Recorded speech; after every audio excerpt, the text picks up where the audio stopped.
दानशूर कामगार नेते श्री महेंद्र शेठ घरत रयत शिक्षण संस्थेकडून सन्मानित। संस्थेस रायगड जिल्हा काँग्रेसचे अध्यक्ष कामगार नेते माननीय श्री महेंद्र शेठ घरत साहेब व त्यांच्या सौभाग्यवती आमच्या लाडक्या वहिनीसाहेब शुभांगीताई महेंद्र शेठ घरत यांनी 51 लाख रुपयांची देणगी दिली।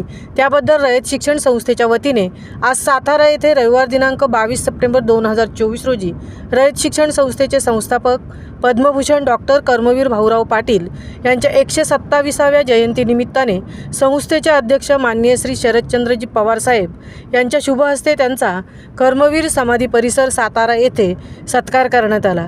यावेळी व्यासपीठावर संस्थेचे चेअरमन कर्मवीर अण्णांचे नातू डॉक्टर अनिल पाटील साहेब, साताऱ्याचे माजी खासदार श्रीनिवास पाटील साहेब, रायगडचे माजी खासदार रामशेठ ठाकूर साहेब तसेच संस्थेचे देशभरातील पदाधिकारी, शिक्षक, कर्मचारी, विद्यार्थी उपस्थित होते।